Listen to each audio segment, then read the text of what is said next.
Welcome to DJB's anti-money laundering presentation. During the course of this presentation, I'll be talking to you through what you need to know about money laundering and terrorist financing. In this presentation, I will cover what is money laundering, how to recognize money laundering, the regulations on anti-money laundering and terrorist financing, how to report your suspicions of money laundering, the steps we must take when performing our due diligence and monitoring compliance to the AML regulations and ongoing training. Firstly, we are going to look at what money laundering is. Money laundering is the process through which proceeds of crime and their true origin and ownership are made to appear legitimate. Terrorist financing is providing or collecting funds from legitimate or illegitimate sources to be used to carry out an act of terrorism. Typically, money laundering involves 3 stages. The process of placing criminal property into the financial system. This might be done by breaking up large sums of cash into smaller amounts, or by using a series of financial instruments such as checks or money orders, which are deposited at different locations. The process of moving money that has been placed in the financial system in order to obscure its criminal origin. This is usually achieved through multiple complex transactions, often involving complicated offshore company structures and trusts. Once the origin of the money is disguised, it ultimately must reappear in the financial system as legitimate funds. This process involves investing the money in legitimate businesses and other investments such as property purchases or setting up trusts. Professional service firms are most likely to become involved in the layering stage, but potentially could be involved in any stage. It is important to note criminal organizations are coming up with new and different ways to launder proceeds of crime. Therefore, it is important to keep up to date with the relevant news and information surrounding AML and terrorist financing. This moves us on to recognizing money laundering. Recognizing money laundering. It's important to note that none of these factors automatically indicate that money laundering or terrorist financing is taking place.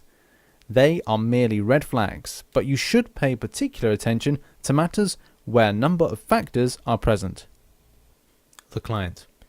You should take particular attention where clients are obstructive or secretive, using an intermediary without good reason, avoiding personal contact without good reason, reluctant to provide information or provide false information, corporate clients without an online web presence or which are using non-company domains such as Gmail or Hotmail, known to have criminal convictions, asking repeated questions on the law and procedure relating to anti-money laundering, based a long way from you with no apparent reason for using you, repeatedly changing their legal advisor who have been refused a service by another lawyer. Other parties. You should pay particular attention to where the following circumstances apply to the parties. The parties are based in a high-risk country.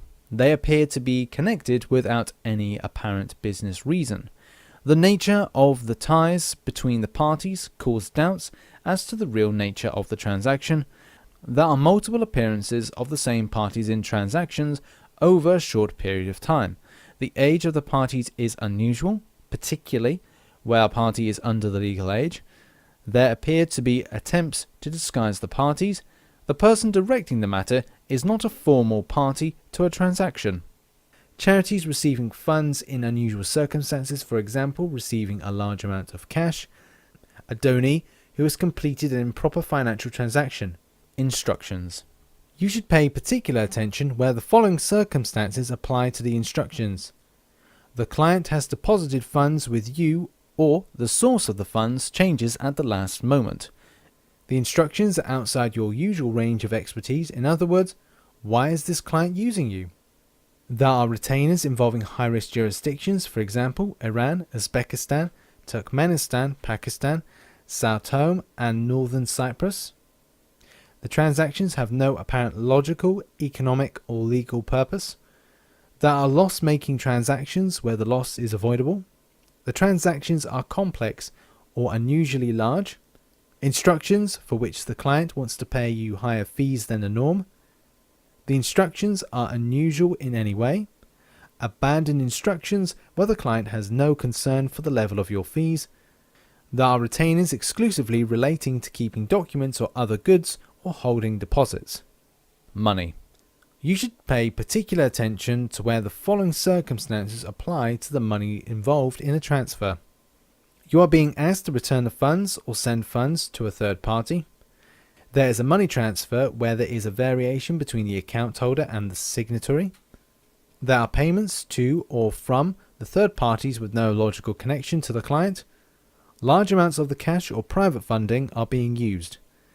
There is a large payment on the account of fees for instructions, which terminated shortly after, and the client subsequently requests that the funds are returned. Funds are moved between accounts, institutions or jurisdictions without reason. Funds are moved to or from a high-risk country. Multiple banks' accounts are used with no logical explanation for this. Funding is coming from a company, business or government for a private matter. There are requests to change payment procedures that are already agreed. The source of funds is unusual in any way. Litigation. In litigation work, be alert to disputes that settle too easily. Consider whether the matter involves sham litigation. Direct payments between the parties. A third party is providing funds without logical reason. Private clients. In private client work, red flags are estate assets which have been earned or are located in foreign jurisdictions, a deceased beneficiary or their business interests being based in a high-risk jurisdiction, a deceased beneficiary who was accused or convicted of a criminal offence, trusts with unusual structures, trusts which are based in high-risk jurisdictions, especially in jurisdictions with strict bank secrecy laws, property. In property work, watch out for properties owned by nominees, companies or multiple owners, sudden or unexplained changes in ownership, signs of mortgage fraud, third-party funding without logical reason, large payments from private funding where the amount does not fit with your knowledge of the client's financial resources, direct payments between buyer and seller, unusual sale prices. Inquiries you should make. You should make sufficient inquiries to give you a clear understanding of how the deal is being financed, i.e., where is the money coming from, how the client expects to benefit from the deal, what is in it for them, where the proceeds of the deal are going to, if it's not the client, why not, who the people are behind the matter, who are the parties involved, and the scale of the matter. Does the scale of the matter match your knowledge of the client's finances and typical transaction size? Of course, the vast majority of clients and transactions will not involve money laundering. However, you should identify high-risk matters and clients for additional examination. We will come on to risk assessment and client due diligence later in the presentation. To truly understand and deal with an issue of money laundering, you must be aware of the principal offences and when a client of the firm could find themselves in breach of these laws. The law.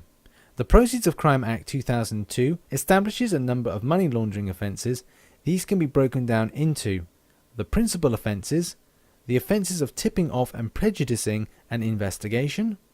All money laundering offences relate to criminal property, which is property that constitutes or represents a person's benefit, in whole or in part, from criminal conduct, whether directly or indirectly. This definition covers the proceeds of all crimes. There is no minimum limit or what is considered to be criminal property. Criminal conduct is all conduct that constitutes an offence in any part of the UK, or overseas conduct that would constitute a criminal offence in the UK, that would attract a maximum sentence of more than 12 months imprisonment. Principal offences. The principal offences are found under the Proceeds of Crime Act 2002. You will commit a principal money laundering offence if you conceal, disguise, convert, transfer or remove criminal property from the UK, enter into or become concerned in an arrangement that facilitates the acquisition, retention, use or control of criminal property for or on behalf of another, or acquire, use, or have possession of criminal property. Section 327 of the Proceeds of Crime Act 2002.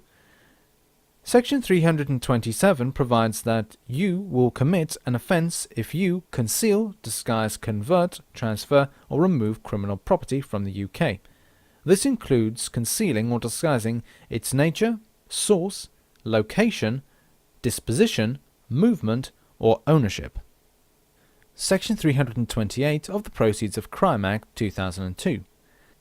Section 328 provides that you will commit an offence if you enter into or become concerned in an arrangement that facilitates the acquisition, retention, use, or control of criminal property for or on behalf of another. Section 328 catches a wide range of involvement in money laundering offences. It can easily catch you when you are conducting transactional work for laundering clients. Section 329 of the Proceeds and Crime Act 2002. Section 329 provides that you will commit an offence if you acquire, use, or have possession of criminal property. Having possession means having physical custody of the criminal property. Suspicious Activity Report, or SAR. Making a suspicious activity report to the nominated officer can be a defence, but failure to disclose can result in imprisonment, a fine, or both. Knowledge under the Proceeds of Crime Act 2002 means actual knowledge rather than willfully shutting one's eyes to the truth. Suspicion is a possibility which is more than fanciful. A vague feeling of unease will not be sufficient. There is no requirement for the suspicion to be clear or firmly grounded or specific facts, but there must be a belief that it is beyond mere speculation. The test for whether you hold a suspicion is generally subjective. However, there is an objective element to the test. For instance, would the reasonable solicitor with the same knowledge, experience, and information have formed a suspicion? The suspicion held must be that another person is engaged in money laundering and not simply that there is something unusual about the client or the matter. Tipping off. Offence. You will commit a tipping off offence if you disclose that you or anyone else has made a suspicious activity report to the nominated officer or to the NCA of information which came to you in the course of the business, and that disclosure is likely to prejudice any investigation that might be conducted following the suspicious activity report. You will commit the prejudicing an investigation offence if you disclose that an investigation is being contemplated or carried out and that disclosure is likely to prejudice that investigation. Further, you will commit an offence if you know or suspect that an investigation is being or is about to be conducted and you interfere with the documents that are relevant to the investigation. Tipping off can only be committed after a suspicious activity report, including an internal suspicious activity report to the nominated officer, has been made. When is it not tipping off? You will not commit a tipping off offence by discussing your concerns with or submitting an SAR to the nominated officer. It is also not tipping off to warn your clients of your duties under the AML and CTF regime by providing them with your terms of business or your standard client care letter. And the existence of these offences does not prevent you from making normal inquiries about your client's instructions. You are able to make inquiries in order to obtain further information to help you decide whether you have a suspicion or remove any concerns that you have. Your inquiries will only constitute an offence if you disclose that an SAR has been made or an investigation is being carried out or contemplated. Terrorist financing offences. What is terrorist financing? The Terrorist Act 2000 criminalises both the participation in terrorist activities and the terrorist financing. In general terms, terrorist financing is the provision or collection of funds from legitimate or illegitimate sources with the intention or in the knowledge that they should be used in order to carry out any act of terrorism, whether or not those funds are in fact used for that purpose. In respect of offences, the Terrorist Act 2000 establishes a similar pattern of offences to those contained in the Proceeds of Crime Act 2002. That is, principal terrorism offences of fundraising, use or possession, arrangements, money laundering, and other offences of failure to disclose and tipping off. All offences carry heavy criminal penalties. While the terrorist financing and money laundering regimes are different, they share similar aims and structures and run together in UK legislation. Many of the provisions of the Proceeds of Crime Act 2002 and the Terrorist Act of 2000 mirror one another, and the definitions are deliberately matched. Both Proceeds of Crime Act 2002 and the Terrorist Act 2000 run parallel to the Money Laundering Regulations 2007, which we will look at now. If you have any suspicions that an offence has been committed, you should report them as soon as possible. Along with client due diligence and record keeping, suspicious activity reporting, or SARs, are a cornerstone of preventing money laundering and terrorist financing. SARs enable the NCA to identify and investigate possible money launderers. Reporting suspicions. How and when to report suspicions. You should always report knowledge or suspicions as soon as reasonably practicable. Privilege may be a defence to a failure to report offence. It is a hugely complex area of law. You should always make a suspicious activity report to the nominated officer, even where you believe privilege may apply. The nominated officer will then decide whether privilege applies and to what extent it affects your reporting obligations under the Proceeds of Crime Act 2002 and TA 2000. If you have formed knowledge or suspicion that another person is engaged in money laundering or terrorist financing, you must complete the suspicious activity report form and send it to the nominated officer. You must make your report as soon as reasonably practicable. You'll be required to explain any delays to the nominated officer. Do not keep a copy of the suspicious activity report form on the matter file. If you are suspicious but are not sure why, for instance, there's something that you just don't feel right about the client or the matter, you must discuss your concerns with a nominated officer, who may instruct you to complete the SAR form if they are satisfied that there are reasonable grounds to suspect money laundering or terrorist financing. The nominated officer will keep the record of the discussion after SAR is submitted. On receiving your SAR form, the nominated officer will consider the reasons for suspicion reported. They may ask you for more information. The nominated officer will then decide whether an external suspicious activity report to the NCA is required. This decision rests only with the nominated officer or the deputy in case of absence. You have discharged your reporting obligations under the Proceeds of Crime Act 2002 and the Terrorist Act of 2000 by making the internal suspicious activity report. If you need consent to continue acting for the client where to do so will involve your committing a principal offence, you must indicate this on the suspicious activity report form. The nominated officer will either give or refuse consent to refer to the NCA for its consent. The National Crime Agency, or NCA. If within this period the NCA gives consent or does not refuse consent, then you will have a defence to a principal money laundering or terrorist financing offence. This means that you can continue to act and take steps which would otherwise constitute an offence within the confines of the consent requested. If the NCA refuses consent within the period, then they have a further 31 days to take action. If you hear nothing within this period from the NCA, you will be deemed to have their consent, which means that you can continue to act. You must follow the nominated officer's instructions carefully during this period. You may work on the matter in the meantime, but you must not transfer funds or take an irrevocable step in the matter. For example, sign contracts or complete a deal. You can take steps which do not amount to committing a principal offence, such as writing letters or conducting searches. What you can tell the client after the suspicious activity report has been submitted is very limited. You must not tell the client that you have submitted a suspicious activity report. If you do, you will be committing the offence of tipping off, and could be exposed to a criminal record and up to 5 years imprisonment. Always speak with the nominated officer if you are in any doubt. The Money Laundering Regulations of 2017. The Money Laundering Regulations 2017 set administrative requirements which require you to have systems and controls to combat money laundering and terrorist financing. Failure to comply with these requirements carries a maximum penalty of 2 years imprisonment, a fine, or both. Undoubtedly, the biggest aspects of the AML and terrorist financing regulations are the regulations surrounding client due diligence. The CDD process will expect you to get to know your client and understand their business.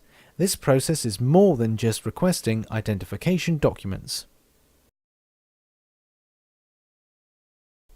Client due diligence. What is client due diligence? The MLR 2017 requires you to determine the extent of your CDD measures on a risk-sensitive basis, depending on the type of client, business relationship, and matter. So your client due diligence process starts with assessing the risk of money laundering or terrorist financing posed by the client. It involves identifying and verifying the client's identity, identifying the beneficial owner where this isn't the client, obtaining details of the purpose and intended nature of the business relationship, and conducting ongoing monitoring of the business relationship. Despite the term client due diligence, CDD doesn't just relate to the client itself.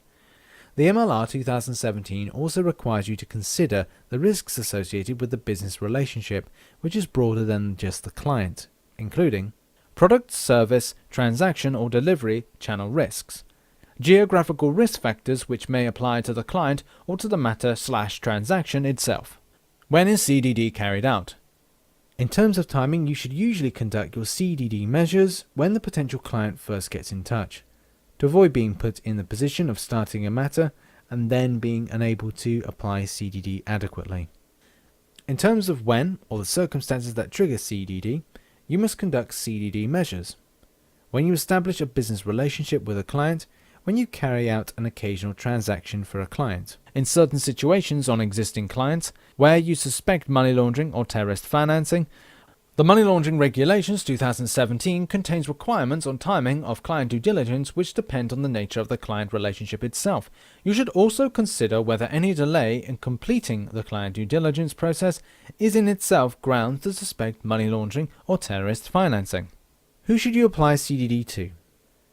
In general, the client will be the party or parties with whom you are establishing a business relationship or whom the transaction is carried out.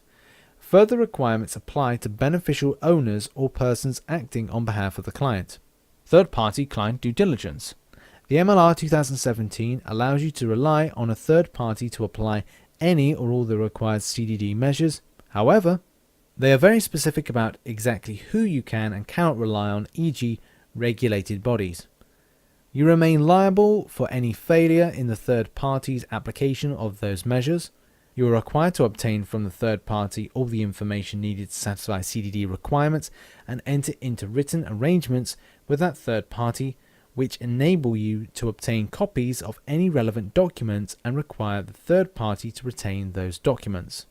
Due to the strict regulatory rules around reliance, you must not unilaterally decide to rely on CDD conducted by a third party or agree to another firm relying on you. It is best to practice to perform your own risk assessment and/or contact the nominated officer. If necessary, the nominated officer will provide guidance on the procedure to be followed. 3 levels for client due diligence. There are 3 levels of client due diligence: simplified due diligence, enhanced due diligence, regular due diligence. All levels of CDD require you to identify and verify your client and client's beneficial owners. Each level has different identification and verification requirements and involve different documentation. Simplified due diligence, SDD. Simplified due diligence is not an exemption from CDD. It is simply a downwards adjustment of the level of measures you should take to comply with CDD requirements. The information you obtain when applying SDD measures must enable you to be reasonably satisfied that the risk associated with the relationship is low and be sufficient to give you enough information about the nature of the business relationship to identify any unusual or suspicious transactions. You can apply SDD in relation to particular business relationships or transactions which you determine present a low risk of money laundering or terrorist financing, having taken into account your firm-wide risk assessment, relevant information provided by the Law Society and specific risk factors set out in the MLR 2017, These should be incorporated into your client and matter inception procedures.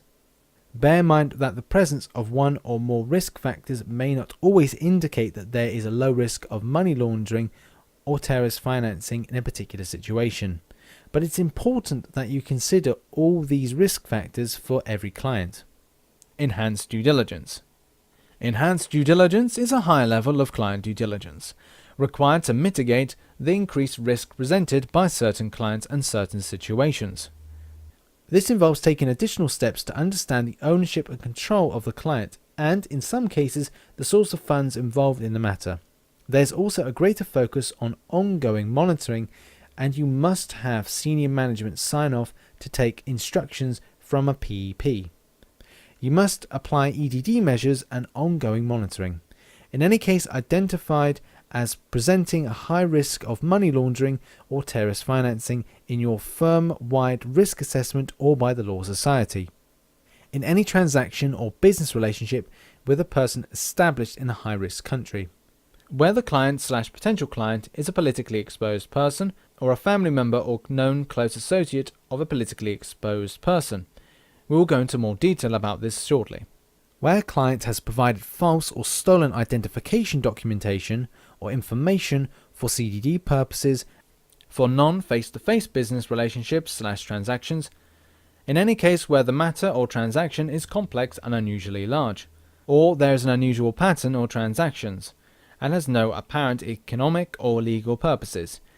In any other case which, by its nature, can present a higher risk of money laundering and terrorist financing, taking into account various specified risk factors set out in the Money Laundering Regulations of 2017.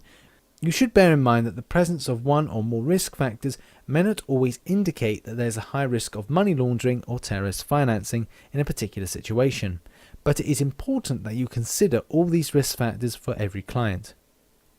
Regular due diligence, RDD. Regular due diligence applies where simplified and enhanced due diligence do not.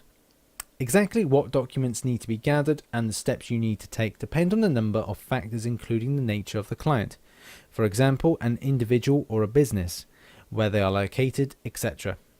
There is a requirement to maintain your CDD records for at least 5 years after the business relationship ends or one-off transaction completes. Source of funds.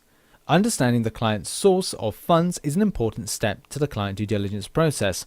You are not required to investigate the entire financial history of all clients, but you are required to take additional steps to ensure the transaction is consistent with your knowledge of the client.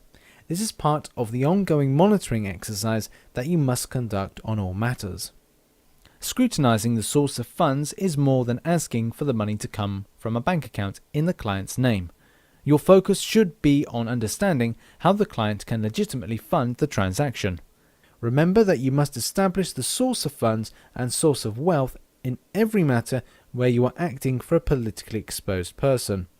Where a third party is providing funding to our client, you may need to establish the source of the third party funds. You must document our investigations into the source of funds, including any questions asked, responses received, and supporting evidence provided. If you have any concerns about the source of funds, you must consider whether you need to submit a Suspicious Activity Report or SAR to the nominated officer. PEPs. A PEP is an individual who is entrusted with prominent public functions and is more than merely a middle-ranking or more junior official. Individuals who have had high political profile or hold or have held public office can pose a higher money laundering risk as their position may make them vulnerable to corruption. This risk also extends to members of their immediate families and to known close associates. Politically exposed person's status itself does not, of course, incriminate individuals or entities, but it does put the client or the beneficial owner into a higher risk category. Establishing whether individuals qualify as politically exposed persons is not always straightforward and can present difficulties. It is important to remain alert to facts which might suggest that the client is a PEP. For example, receiving funds from government accounts, correspondence on official letterhead paper from the client or related person, general conversation with the client or person relating to the retainer linking the person to a politically exposed person, or news reports coming to your attention suggesting your client is a politically exposed person or is linked to one. Politically exposed persons, enhanced due diligence measures apply. Once it's established that a client is a PEP, you must apply EDD measures to that client. The EDD measures you should take for PEPs depend on the level of risk associated with a particular client. Of course, all PEPs must be treated as high risk, but some will be higher risk than others. For all PEP clients, regardless of risk, you must have approval from senior management for establishing or continuing the business relationship with that person, take adequate measures to establish the source of wealth and the source of funds which are involved in the proposed business relationship or transaction. We'll come back to the source of funds in a short while, and conduct enhanced ongoing monitoring of the business relationship with that person. Further to this, you may also examine the background and purpose of the instruction, use additional ID documentation and sources to verify the individual's identity, undertake additional checks to understand the person's background, etc., obtain additional evidence on the reasons for instructions, verify the individual's source of wealth. For the transactions involving politically exposed persons, in particular, you should consider whether there are any warning signs of corruption or is any evidence that government or state funds are being used inappropriately. Client due diligence documents. Exactly what documents need to be gathered and the client due diligence steps you need to take will depend on a number of factors, including the nature of the client, e.g. an individual or a business, where they are located, etc. It is your responsibility to check the accuracy and adequacy of the documents provided. If you are in any doubt, please contact the nominated officer. Sometimes clients are unable to provide standard verification documents. Where there is good reason, based on the knowledge of the client's circumstances, for not meeting the standard documents requirements, you can accept a letter from an appropriate person who knows the client and can verify their identity. This is very much the exception rather than the rule, and reserved for clients who are simply unable otherwise to comply. You must speak with a nominated officer before taking this particular route. In respect of beneficial ownership, you must identify any beneficial owners and then validate their identity on a risk-sensitive basis. What is a beneficial owner depends on the nature of the client. For example, any individual who owns, controls, entitled to more than 25% of the shares or voting rights, otherwise exercises control over management of the body, is entitled to a specific interest in at least 25% of capital of the trust property. By identifying beneficial ownership, you must first identify the beneficial owners. You can do this through a reliable public source, for example, using Companies House, or by asking the client. Unless there is any reason to doubt the information that is provided, you can rely on the client's word. Then you must consider the client's risk profile, the structure of the business, and the nature of the transaction. This will help you to decide what steps you need to take to verify the beneficial owner's identity. The key is to understand the ownership and control of the client. Finally, the level of verification required will depend on the assessment of the client's risk profile. When verifying the beneficial owner, you can look at the organization charts from the website, annual reports, etc., review the trust deeds or partnership agreements, or discuss beneficial ownership with the client and record the results of your discussion. Person acting on the client's behalf. The concept of beneficial ownership should not be confused with situations where the client appoints someone to act on their behalf. Where a person purports to act on behalf of the client, you must verify that the person is authorized to act on the client's behalf, identify the person, verify their identity on the basis of documents or information obtained from a reliable source which is independent of both the person and the client. Ongoing monitoring. In most cases, you will not need to conduct the full CDD process for each new matter you open for an existing client. So it's very important that you get as full a picture as possible when you take on a new client and decide the correct level of CDD at the outset of your relationship. But CDD goes beyond the client, and so you must consider the risks presented by the matter itself.